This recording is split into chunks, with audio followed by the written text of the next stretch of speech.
Welcome back, everybody, and thank you for joining us on this very special International Day of Education. UNESCO has chosen as a theme this year, Recover and Revitalize Education for the COVID-19 generation, and we're thinking about that as two big pieces. One is recovering and getting ourselves going again. Lots of things have been disruptive, lots of things have happened, but we also are looking ahead. We don't want to go back. There were additional ways that we've had the pandemic changing the way we see the world or each other, and many other things have happened. And so today, to deep dive into where we need to be going is our good friend, Melanie Brown from the Bill and Melinda Gates Foundation. And she has a very special responsibility there, looking ahead and looking to the broader picture of equity in education and in all of society. Melanie, thank you so much for joining us here today. And we look forward to hearing how you see where we're going and where we need to be going, and how we can take advantage of this special day to move us all ahead. Thank you, Mark. Thank you for the invitation and the opportunity to chat with you today. It's amazing that we're here when we think about 2020 and what we thought the year was going to be, and now into 2021. And while there's hope, of course, with vaccines and we know that the world is still suffering greatly from all the issues that it was suffering with pre-COVID, and the way that we've seen all of these issues just exacerbated over this time. And when you really think about it, before the pandemic, we had a learning crisis. There was a learning crisis in the U.S. There was a learning crisis globally. 53% of students in low and middle income countries and 87% of sub-Saharan Africa were unable to read a simple text by the time they were 10 years old. We also know that, I remember, and I'm sure you remember this as well, Mark, that when COVID first hit, we were saying things like it's the great equalizer, right? That we were all experiencing it as the world, but we know that we were not experiencing it in the same way. And even here in the United States, we're seeing that Black and Latino communities are being hit extra hard by the effects of COVID across education, across housing, across health, of course, and health disparities. And so when I think about the challenges that we had pre-COVID, and of course the challenges that COVID has unearthed for us now, we can't go back, right? What would we be going back to? It doesn't mean that nothing was working. But we really have to ask ourselves, when we think about education, when we think about sustainability, what can we do through education to really help our world, our communities, our countries thrive? What can we do to ensure that we're not just building back better, but that we're reimagining, that we're innovating, that we're thinking about things that perhaps we had never thought before? And I think about there's lots of talk here, and I know it's globally, about how behind students will be. And we both need to think about how we fill those gaps, but we know that those gaps are built upon gaps that already existed. And so just trying to fill those gaps is not going to get us where we need to be. We really need to accelerate the pace of change. We need to accelerate the pace of learning. We need to innovate at a time when the world is really, I think, crying out for help, and showing us that our failure to focus on equity in the past, our failure to think about sustainability for everyone, we really missed the mark before. And so this is in some ways a great reset. It's a hard reset, but it exists an opportunity like no other that I've seen in my lifetime to really rethink about, to really rethink what it takes to educate the world's children and the future. Well, it seems like you're into a concept of, that's standing on a broader society-wide conversation that probably moves to some short-term, what are we going to do about this pandemic and school and all of that, to long-term, how do we change society and culture? We got some, hundreds and thousands of years of certain kind of ways of being. and in our own country, but around the world, we have aspirations for a better future for our kids and for all. How does the Melinda and Bill Gates Foundation see this next phase? Because you have a kind of a global overview that very few of us have. Yeah, so let me, that's a great segue into a little bit about my role. So I've been at the foundation for 5 years. I currently sit on the foundation's North America team. The sub-team that I sit on is our public engagement and insights team, and we're a unique team at the foundation. And to your point, we do have that broad purview. We are strategically flexible. We try to build relationships with constituencies who we know care about our issues, and who we know we need to work in partnership with to see the solutions come to bear. And that work is specifically focused, as I said, on North America. So those are building relationships with constituencies living in the United States, living in Canada, but looking across a wide swath of work that the foundation does. So not just our work in U.S. education, which is a lot of what my background has been, but also our work in economic mobility and opportunity, and thinking about, of course, because of COVID, how our work shows up around health and the gaps in education that we've seen.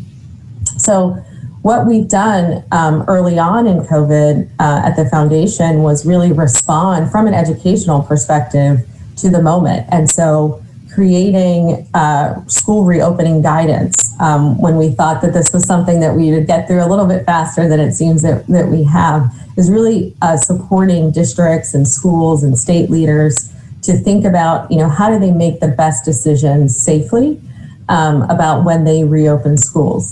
Also, we know that this period is really traumatic for students, and it's also traumatic, quite frankly, for adults. And so we have supported and funded the development of guidance on school and systems leaders around social and emotional learning. And really understanding that children, even when they are logging on and having virtual learning, that they could be presenting with traumas, and how do you support teachers to deal with that? Also providing teachers online resources and on-demand resources. I used to be an educator. I say once an educator, always an educator. I taught middle school and high school English here in Washington, D.C., where I live. And I know about this surge of when you've got the students coming in this case, not physically, but virtually, and you need to understand, or you need help with a lesson. So we've really done a lot of work to provide teachers those resources as they've made the shift from in-personal learning to virtual learning. Well, so, oh yes, please. Keep going. Oh, and just two other things that we've done from an educational perspective in this moment is helping districts with their infrastructure for remote learning, providing really immediate response in the early days of COVID to help them with technical assistance in their infrastructure, and then also supporting college advising. As we know, a lot of students, especially first generation students, Black and Brown first generation students, are this disruption in their post-secondary education, they may not be able to make up. And we know that having that one person who cares about them, who can connect with them, who checks on them through an advisor can really be that thing that keeps them going. And so we've resourced also College Advising Corps to ensure that students are staying connected. And that's something that I really worry about, is who are those students who we actually haven't heard from, who haven't logged on, who we don't know what they're dealing with, be it academic loss, be it trauma happening in the home, be it death, right? I mean, they're like family members from COVID and other issues. And so that's why I think we cannot we know that we weren't addressing a lot of those issues before. So we have to pay attention to them in this gap, but also build those systems that don't let those same kids fall through the cracks like they were doing pre-COVID. It seems like one of the kind of contributions in a big way from the Gates Foundation is the ability to look at a lot of different things simultaneously, and then to have the ability to say, okay, this could be tackled at a high level. But I also know that there's a underlying messaging about this pandemic being a kind of a warning that, in fact, this can and does happen, And to act otherwise is not just foolish, but deadly. It can happen at any time, and it could be much more deadly or spread faster. We don't know. It's a virus. It's biological. It's not something directly under our control at all times. So when you're thinking about conversations about next year, the year after, from the Gates Foundation, that's going to have a high consciousness about how do we be resilient, what are some of the elements that the audience watching today from all over the world, what are some of the elements of that process of thinking about this was a warning? Mm-hmm. As people, we can prepare. What should we be thinking about and doing? Sure. And I would say that the foundation is a large organization. And so the answer to that question looks different for a vaccine team than it does for our team thinking about economic mobility and opportunity and our team thinking about public education. But for me, the work that I do, and my work has shifted in my 5 years at the foundation, but as I said, it's focused on public engagement. It's really that public piece, right? This idea that it's a warning. How do you communicate to people, to communities, many of which have lots of reasons not to trust what you're saying, not to trust science, not to trust so-called experts? How do you communicate, and not just to, but with that community, in partnership with that community, and say, this is a warning sign? I can say just from a personal anecdote, talking to family and friends about vaccine work at the foundation pre-COVID, they thought, oh, that's, that doesn't relate to us, right? We're in the US, we don't have to worry about that. And now all of a sudden, we do, right? And we know that these were issues before, but they just weren't necessarily on people's purview. They weren't something that every day Americans woke up and thought about pandemics, right? Americans didn't wake up every day and think about vaccines to a certain extent. And so what I really think about is, what is that public piece? There's a lot of technical solutions that we can put into place, but how do we cut through the misinformation and the disinformation and the distrust that is for communities of color rooted in reason, right? There are reasons not to believe this warning sign beyond other warning signs. And so that's really what our process is how do we build deeper relationships across communities of color, across faith communities, across communities who may not necessarily agree with us on a number of things, but this is about sustaining, surviving people's health, people's livelihoods. And you have to be you can't cut through that if you don't have trust with communities, if people don't believe that you're in it with them. And so that's how I've been thinking a lot about my work. Well, we've been able to use this new Zoom and other technologies to do a lot more learning from other people in other parts of the planet. So it's been very interesting to learn from other countries who've done a much better job of tackling this. And that's really all over the planet, but especially in Asia and parts of Africa, very, very successful stories. We've been using it also to learn from others about certain kind of truth and reconciliation processes. South Africa and Sierra Leone have a lot of lessons that we've been able to think about and learn, and especially important here in Minnesota, Minneapolis specifically. Are there places and points of contact for learning the lessons of other countries, other people, other communities, other villages, etc., on education that you can point us to and help us learn from others? I actually don't think that that's a question I'm able to answer. I don't feel I have a good enough sense of from an educational perspective. A lot of my work has focused on the U.S. experience. I would say that there are very much pockets of innovation, things that we see. One of the portfolios of work that I hold is focused on rural America. And I'd love to, if folks are not aware, there's a project called I Am a Rural Teacher, and they elevate the stories happening across rural America and the ways in which rural teachers are innovating in this moment. For many of them, having access to broadband is not new, right? Or having limited access, that's not new. That's new for a lot of us. Trying to have multiple devices log on into a house and have them on all day are new challenges that many of us are facing, but for a lot of folks living across rural parts of our country, and of course across the world, that's not new. So I can definitely speak about the U.S. experience and how we see pockets of innovation. The question is, how do we take those pockets of innovation? How do we take that one teacher, that one principal, that one superintendent, and how do we begin to scale that, right? And you don't scale that by pulling out the technical pieces of it.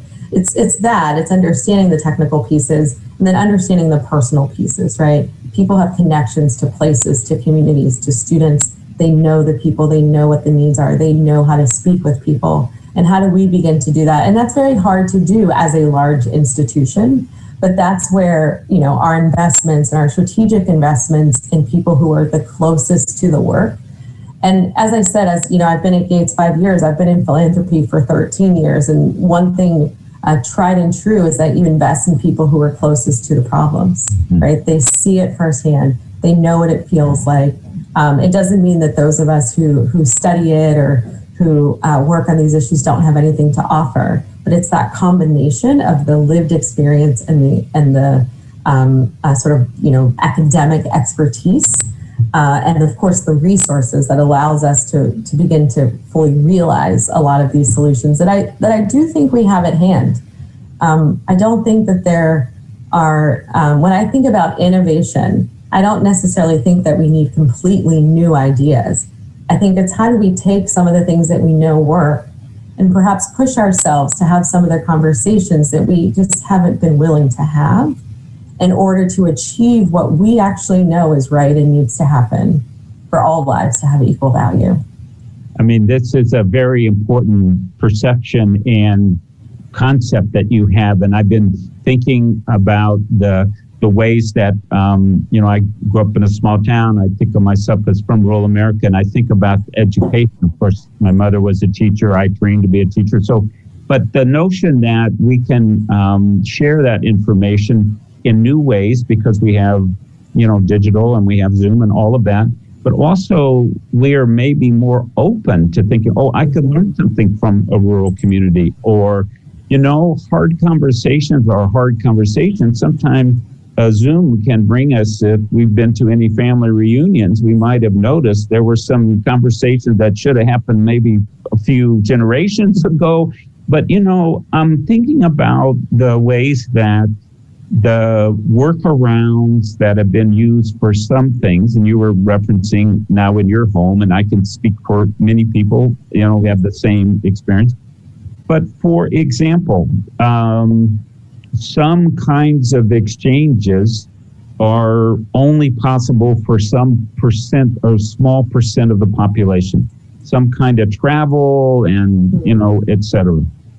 And we've been unable to do that. And so we've maybe rolled our eyes at first, but then we've dived into virtual visits and virtual exchanges. And I can, think of things that have happened that could not have happened in person. Mm-hmm. So what might be the implications of that for how dispersed we are, how some resources are limited? Can we use the workarounds that then have opened our minds to take education and learning to a new interactive, a new, more globalized, a more diverse, more culturally enriched place? Do we have the human creativity and courage to make that leap? What do you see? We definitely have the creativity. The question of courage is a real one. I think that we're in a moment in our country and in our world where that courage, I think, is going to make the difference between how we ultimately respond to this moment. I think about my own personal courage and something that I always tell myself is I sit in a place of privilege, even though there are things that put me at a disadvantage being a Black woman in this country. I also work at the Gates Foundation. I have secondary and post-secondary education.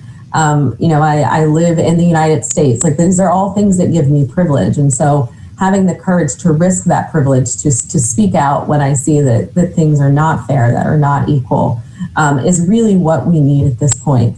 If we tell ourselves, I think if we come out of this and we're searching for some big idea, I think then we haven't learned the lesson, right? And what we've seen is that, yes, there are really amazing things that have happened because of this technology and this Zoom, and we can connect with each other. And, I'm not flying to Minnesota, or you're not coming here to DC, but we're still able to connect. And we've had many conversations over the last few weeks, and we've been able to connect. And so how do we understand that even in this distance, we have that opportunity to connect? But it is that courage piece. It is that willingness to have those difficult conversations, to talk over our difference and our distance, and understand, what is the world like for me? What am I experiencing right now? And it's not that what I think a lot of us who work on issues that are both in the US and are global, which it's getting to the point, quite frankly, what I've seen is that these issues are just, they're everywhere, right? This idea that a pandemic issue, as we were saying earlier, is over there and something that we don't have to worry about, or people not having access to broadband is over there and not something that we have to worry about. All of these issues are sitting right here in front of us. And the question is, do we have the courage to say, this is not working, this is not sustainable as a society? We are not, what I like to say, we are not maintaining human dignity, and have the courage to say that and the courage to change it. So I think the creativity is there. I think there are really great things that we've learned that work from a distance perspective. I mean, just think about the impact of the carbon impact of people not flying all over the country. I mean, I would have been in the last year or so many different countries, and flying to Seattle and going to visit family and friends, and all of those things didn't happen. And so there's some positives that come out of this, but what we can't do is allow the distance that we need to be healthy to stop us from being close to one another, from us having the courage to connect to one another, because that's what we need now more than anything. And I don't want to go on too long, but some colleagues and I were talking about the movie Groundhog's Day, and that, much of 2020 felt like Groundhog's Day, right? Like we were living the same day over and over and over again. And, there's lots of lessons in that movie, but one of the biggest ones is that it's not when he tries, he keeps going through the motions and going through the motions, and almost kind of like, using people, right? Because he's living the day over and over and over again.